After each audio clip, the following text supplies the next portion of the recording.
Accountancy में बहुत सारे ऐसे टॉपिक्स हैं जिनकी कंफ्यूजन हमेशा रहती है। कैसे सॉल्व करें, हर बार कॉन्सेप्ट्स को बार बार समझना पड़ता है। उनमें से ही एक टॉपिक है प्रोविजन फॉर डाउटफुल डेट, जिसमें स्टूडेंट्स को हर बार कोई ना कोई कंफ्यूजन अराइज होती है। तो मैं ये वीडियो लेकर आई हूँ जिसमें मैंने हर एक कॉन्सेप्ट को समझा है, प्लस मैं आपको उसी वे से समझाऊंगी और बहुत आसानी से समझाऊंगी। और आपके सारे के सारे वाइज जो आपके अंदर आते हैं, why this entry is like this, why this treatment is like this, तो उस वाई के पीछे ये वीडियो है। Okay, so stay tune with me.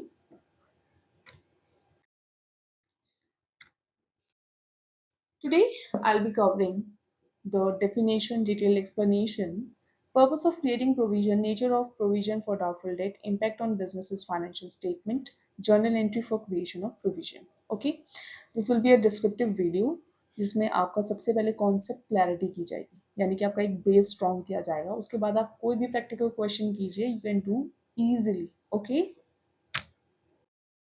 so definition of the provision for doubtful debt. अब डेफिनेशन को समझने से पहले सबसे पहले हम क्या करते हैं, एक एग्जांपल से समझते हैं। ठीक है जी।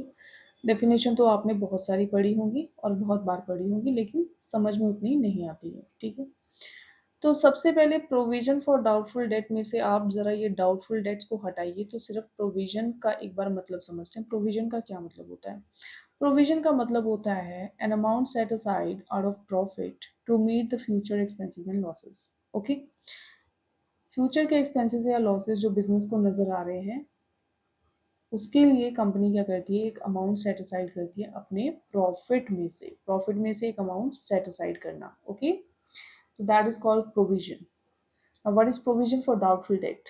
सबसे पहले तो ये डाउटफुल डेट्स क्या है, ठीक है, इनको समझ लेते हैं। सारी की सारी सेल्स कंपनी जो है वो कैश में नहीं करती है, कुछ क्रेडिट में भी करती है। और जब क्रेडिट में सेल्स करती है तो क्या अराइज होते हैं?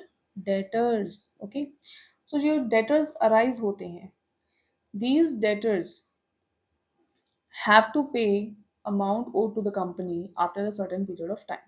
ठीक है, सो जो डेटर्स ने परचेजेस किए हैं उसके लिए उसको पैसे तो देने पड़ेंगे कंपनी को after the certain period of time.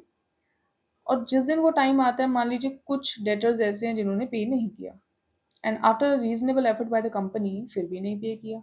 ठीक है, तो कंपनी क्या करेगी, इनको डिक्लेयर करेगी बैड डेट्स।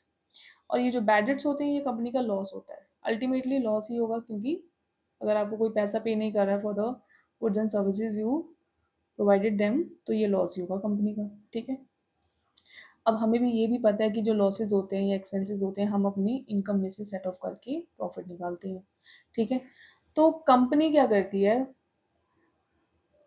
अपने प्रॉफिट में से प्रोविजन फॉर डाउटफुल डेट के लिए एक अमाउंट साइड पे रखती है, ताकि इन फ्यूचर में अगर बैड डेट्स अराइज होते हैं तो कंपनी उसे कवर अप कर पाए।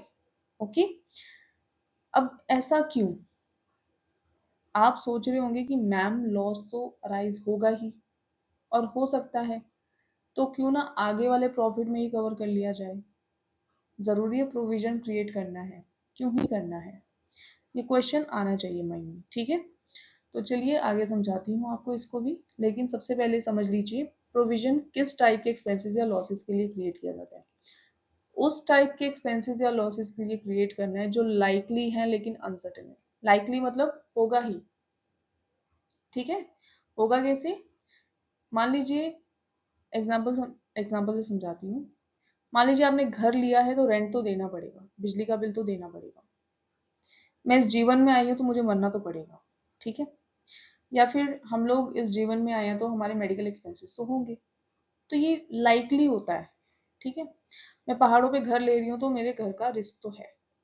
ठीक है, जान का रिस्क है, कहीं ना कहीं रिस्क है। सो यानी कि जो बिजनेस अपने डे टू डे ट्रांजेक्शन्स करता है, तो उन ट्रांजेक्शन से जुड़े हुए रिस्क जो होते हैं ना, वो लाइकली होते हैं। लाइकली यानी कि कंपनी को पता होते हैं।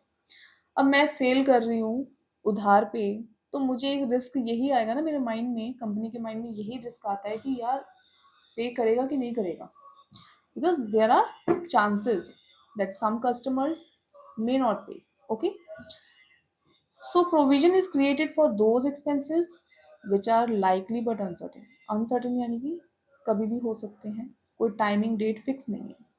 ओके, हो सकते हैं, नहीं भी हो सकते हैं, लेकिन हो सकते हैं. ओके, अमाउंट नहीं पता है कितनी अमाउंट होगी, या डेट या टाइमिंग नहीं पता है. ठीक है जी. So let's proceed to next slide. So example के साथ समझते हैं एक और एग्जाम्पल. मान लीजिए कंपनी रिस्ट वॉचेस बेचती है.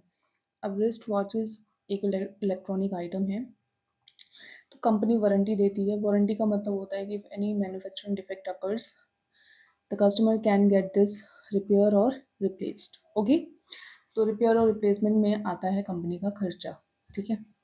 अब मान लीजिए कंपनी ने रिस्ट वॉचेस बेची, तो कंपनी के माइंड में क्या आएगा कि आगे क्या रिस्क हो सकता है. यही ना, कि मान लीजिए अगर कोई डिफेक्ट निकला, तो हमें या तो रिप्लेस करके देना पड़ेगा या फिर रिपेयर करना पड़ेगा, और दोनों में ही खर्चा है. ठीक है, कंपनी का. कस्टमर तो पे नहीं करेगा दोबारा. तो अब कंपनी को पता चल गया कि हमारे रिपेयर एंड रिप्लेसमेंट के खर्चे हो सकते हैं. उसके लिए कंपनी क्या करेगी, प्रॉफिट में से एक अमाउंट साइड पे रखेगी फॉर व्हाट, वारंटी. ओके, तो हम इसे बोलेंगे प्रोविजन फॉर वारंटी. यानी कि प्रोविजन वर्ड हमेशा रहता है, लेकिन बस नाम चेंज होता जाता है, depends upon the type of expenses और वो किससे रिलेटेड है. तो अब इसमें क्या होगा कि जब भी कस्टमर इन फ्यूचर आएगा कंपनी के पास रिपेयर या रिप्लेस करवाने के लिए, तो कंपनी को क्या करना पड़ता है, स्टाफ की सैलरी होती है, रिपेयरमैन की सैलरी होती है, स्पेयर पार्ट्स का खर्चा होता है, तो ये सब खर्चे देने पड़ते हैं. ठीक है, तो इसके लिए अगर कंपनी ने ऑलरेडी एक अमाउंट रखी है तो कंपनी उसी को यूज करेगी. ओके,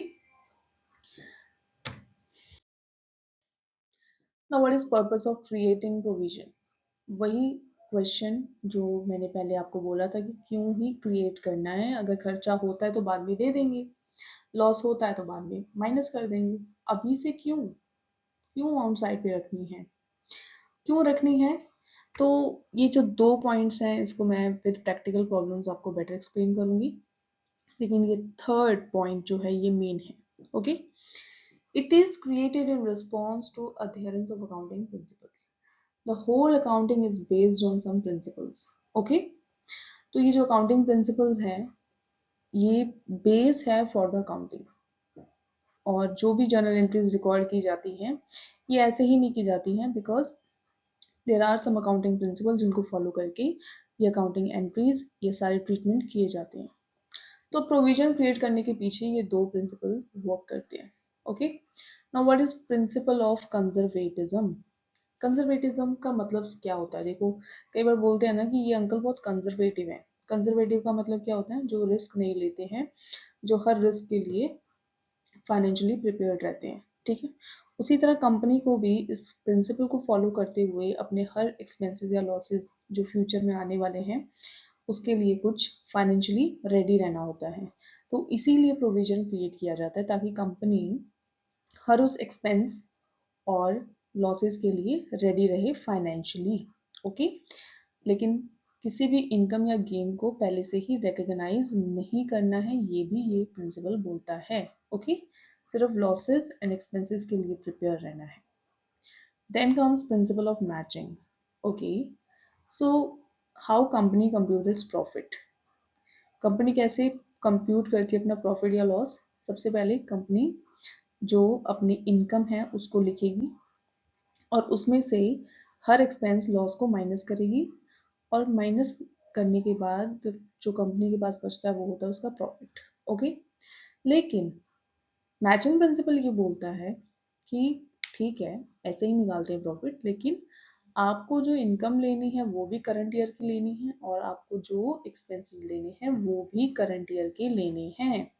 ठीक है, अगर आप सेल्स आज करते हैं, इनकम आज जनरेट करते हैं, लेकिन जो आपके बैड डेट्स हैं वो मान लो नेक्स्ट ईयर हो जाते हैं, तो क्या आप नेक्स्ट ईयर के प्रॉफिट में उस लॉस को कवर अप करोगे क्या? नहीं. This is against the principal of matching. Principal of matching यही बोलता है कि आपको इसी साल की इनकम इसी साल के एक्सपेंसेस लेने हैं, और फिर आपको प्रॉफिट कंप्यूट करना है, ठीक है। तो इससे जो आपकी प्रॉफिट की पिक्चर है ना वो बहुत बेटर होती है। So due to this principle of matching company creates provision. अब प्रोविजन से क्या मतलब है? प्रोविजन से मतलब ये है कि आपने आज ही अपने प्रॉफिट में से उस फ्यूचर एक्सपेंस के लिए पैसा निकाल के रख दिया। अब जरा ऐसे सोचिए कि होने वाला जो लॉस है उसको आपने आज ही मान लिया। तो जो आपने आज ही मान लिया है तो आपका प्रॉफिट तो कम हो गया।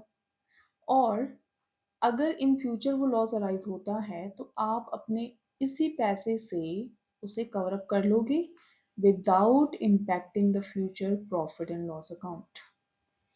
फ्यूचर में होने वाले प्रॉफिट्स को बिना इम्पैक्ट किए आप क्या करेंगे, उसका ट्रीटमेंट कर लेंगे। सो इसीलिए principle of matching and principle of conservatism are behind creation of provision. Okay, so next is nature of provision for doubtful debt. इसमें आपको ना कई बार टीचर फंसा सकता है, आपसे पूछ सकता है इन योर वाइवा, ठीक है, कि क्या है बताइए, ये लायबिलिटी है या कॉन्ट्रा एसेट है। तो सबसे पहले समझ लेते हैं कि लायबिलिटी कैसे हो सकता है, कॉन्ट्रा एसेट कैसे हो सकता है।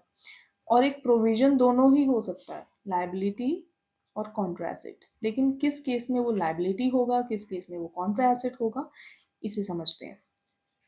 देखिए, लायबिलिटी का सिंपल क्या मतलब है? सिंपल मतलब ये होता है कि कंपनी किसी को पैसे देगी in future. Company owe money to someone, okay, which will be paid after a certain period of time in future, okay।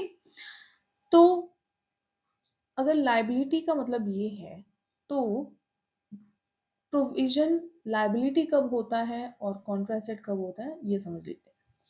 तो लायबिलिटी प्रोविजन तब होगा अगर कंपनी को इन फ्यूचर कुछ पेमेंट करनी पड़े फॉर दैट पर्टिकुलर एक्सपेंस। अब मान लीजिए आपने किसी ऐसे एक्सपेंस या लॉस के लिए प्रोविजन क्रिएट किया है और उस प्रोविजन को आपको इन फ्यूचर खर्च करना पड़े, तो that is liability. For example, हमने वारंटी वाला केस किया था अभी। ये वारंटी के केस में क्या होता है, कंपनी ने जो प्रोविजन क्रिएट किया है, जो अमाउंट साइड पे रखी है, वो रिपेयर या रिप्लेसमेंट के खर्चे के लिए रखी है, ठीक है ना, जो अराइज हो सकता है। अब मान लीजिए वो अराइज हो गया, तो कंपनी क्या करेगी, उस पैसे को खर्च करेगी उस रिपेयर या रिप्लेसमेंट की कॉस्ट को कवर करने के लिए। तो इट मीन्स कंपनी का पैसा बाहर जा रहा है, the cash is going out of the company, okay. Similarly with the provision for income tax. अब कंपनी को पता है कि इनकम टैक्स पे करना है, तो वो प्रोविजन क्रिएट कर देगी। और प्रोविजन क्रिएट करने के बाद इन फ्यूचर जब भी इनकम टैक्स ड्यू होगा, the company will pay it. पे इट मीन्स कैश बाहर जाएगा। लेकिन कॉन्ट्रा एसेट के केस में ऐसा नहीं होता है। कॉन्ट्रा एसेट के केस में क्या होता है, if company has set an amount aside out of its profit, तो वो जो अमाउंट है ना वो बाहर नहीं जाएगी, simply that will be a loss for the company, okay. कैसे? अब मान लीजिए प्रोविजन फॉर डाउटफुल डेट आपने क्रिएट किया कंपनी ने, अब बैड डेट अराइज हो गई। अब बैड डेट्स अराइज हो गई तो हो गई, that is loss for the company. अब क्या कंपनी उसके लिए कोई पैसा पे करेगी? नहीं, company is not going to pay any money, company is simply going to cover that loss. तो the provision which is created to cover the loss, ठीक है ना, तो वो होते हैं कॉन्ट्रा एसेट, जिसमें there is no cash outflow, okay. अगर बैड डेट्स अराइज होते हैं तो कंपनी ने जो प्रोविजन क्रिएट किया है, कंपनी उसका यूज करके it will pay, no sorry, it will cover that loss, okay, उस लॉस को कवर कर देगी। अब देखिए, दोनों ही केस में प्रॉफिट रिड्यूस होगा। प्रॉफिट रिड्यूस क्यों होगा? क्योंकि प्रॉफिट में से ही तो आप प्रोविजन क्रिएट कर रहे हो, अमाउंट प्रॉफिट में से निकाल के रख रहे हो, तो प्रॉफिट तो कम होगा, ओके। कैसे? अब मान लीजिए मेरी सैलरी है, सैलरी में से मैंने मान लो रेंट के लिए पैसा अलग कर दिया, तो मेरी जो खर्च करने वाली सैलरी है वो तो कम हो जाएगी, ठीक है ना, सिमिलर विद दिस। तो अब कॉन्ट्रा एसेट के केस में क्या होता है, प्रॉफिट कम होता है प्लस एसेट की वैल्यू भी कम हो जाती है। मान लीजिए आपके डेटर्स थे 1 लाख रुपए के, उसमें से 5,000 के बैड डेट्स हो गए, तो क्या अब आप बोलोगे कि मेरे डेटर्स लाख रुपए के हैं? नहीं, लाख रुपए के अब नहीं है, अब कितने के हैं, 95,000 के। सो क्या होगा, प्रोविजन क्या क्या करेगा, दो चीजें करेगा, एक तो आपका प्रॉफिट रिड्यूस करेगा, दूसरा आपके एसेट की वैल्यू रिड्यूस करेगा। ओके, बट लायबिलिटी के केस में क्या होता है, कैश बाहर जाता है, लेकिन कॉन्ट्रा एसेट के केस में कैश बाहर नहीं जाता है। ठीक है, सो इन दोनों का डिफरेंस आपको क्लियर हुआ। सो लास्ट, अब देखिए प्रोविजन को क्रिएट कैसे करना है। ओके, क्रिएशन ऑफ प्रोविजन, सबसे पहले इसका एक पॉइंट है, ये बहुत इंपॉर्टेंट पॉइंट है ये वाला। Provision is created on doubtful debtors. It is neither created on bad debtors nor created on good debtors.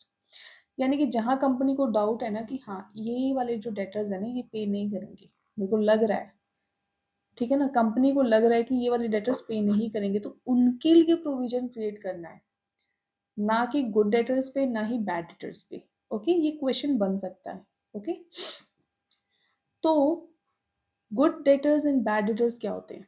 अब मान लीजिए बैड डेटर्स है, सारे के सारे बैड है, कंपनी को पता है कि कोई पे नहीं करने वाला, तो क्यों ही प्रोविजन क्रिएट करना है। ठीक है, लॉस तो हो ही गया है। अब सारे के सारे डेटर्स अगर गुड हैं, पता है कंपनी को पे करेंगे ही करेंगे, तो फिर भी प्रोविजन क्यों क्रिएट करना है। ठीक है, तो अगर गुड है तो भी नहीं करना है, बैड है तो भी नहीं करना है, आपको डाउटफुल पे करना है। ओके, क्वेश्चन में कैसे गिवन होगा, company has its debtors amounting to ₹1 lakh, company wants to create a provision for bad debts at the rate 5% on debtors। ये जो रेट है आपको गिवन होगा क्वेश्चन में, ठीक है, अज्यूम नहीं करना है, अगर नहीं गिवन है it will be given in the question. फिर आपको क्रिएट कैसे करना है, आपको डेटर्स को लेना है एंड देन उसको मल्टीप्लाई करना रेट से, you will get your provision amount. और इस अमाउंट को हम कहाँ से लेंगे, प्रॉफिट में से सेपरेट करेंगे। ओके, नाउ लास्ट हम लोग सब एंट्री सीखेंगे, journal entry for the creation of provision. बस आज मैं आपको एक ही जर्नल एंट्री सिखाऊंगी, ठीक है। तो प्रोविजन को क्रिएट हम करते हैं प्रॉफिट में से, ठीक है। तो जर्नल एंट्री क्या रहेगी, profit and loss account debit to provision for doubtful debt account. अब आप सोच रहे होंगे ma'am why provision credit, why profit and loss account debit, तो उसके पीछे भी एक रीजन है। अब देखिए आपको अपनी बैलेंस शीट पता है, आपकी जो बैलेंस शीट होती है, एक साइड पे होते हैं लायबिलिटीज एंड कैपिटल, दूसरी साइड पे होते हैं आपके एसेट्स। एसेट्स का जो बैलेंस होता है ना बेटा, दैट इज डेबिट, यानी कि अगर एसेट बढ़ेगा तो वो डेबिट होगा, कम होगा तो वो क्रेडिट होगा। ओके, उसी तरह उल्टा होता है in case of liabilities and capital. So liabilities का नेचुरल बैलेंस होता है क्रेडिट, बढ़ेगी लायबिलिटी तो क्रेडिट होगी, घटेगी तो क्या होगी, डेबिट होगी। नाउ अब प्रॉफिट जो है वो किसका पार्ट है, that is part of capital. जो भी प्रॉफिट होता है ना एट द एंड वो कैपिटल में ऐड हो जाता है, ठीक है। तो इट मीन्स इसका भी बैलेंस क्या होगा, नेचुरल क्रेडिट। लेकिन अगर हम प्रोविजन को क्रिएट करते हैं प्रॉफिट में से, तो क्या होगा, प्रॉफिट कम हो जाएगा। तो इसीलिए हम लोगों ने प्रॉफिट को कर दिया डेबिट, क्योंकि हमें इसे कम करना है। And second, provision for doubtful debt account ये क्रिएट हो गया है, ठीक है ना। तो provision for doubtful debt account को एक तरह से आप लायबिलिटी मान के चलिए, कॉन्ट्रा एसेट ही है। मैं नहीं कहूंगी कि अब आप बोल रहे हो कि लायबिलिटी है या कॉन्ट्रा एसेट है कॉन्ट्रा एसेट ही है, लेकिन लायबिलिटी की तरह इसको ट्रीट करो। तो जब ये क्रिएट होगा तो ये क्रेडिट होगा, और ये जब खत्म होगा तो ये डेबिट होगा। ओके, सो आज के लिए इतना ही। Stay tune for the next subsequent videos, जिसमें मैं सारे केसेस करवाऊंगी विद द प्रैक्टिकल प्रॉब्लम, और आपके ये टॉपिक बहुत अच्छे से हो जाएगा और आपको इन फ्यूचर इस टॉपिक में कभी कोई प्रॉब्लम नहीं होगी। So if you like this video, do hit the like button and subscribe my channel for the deep conceptual knowledge.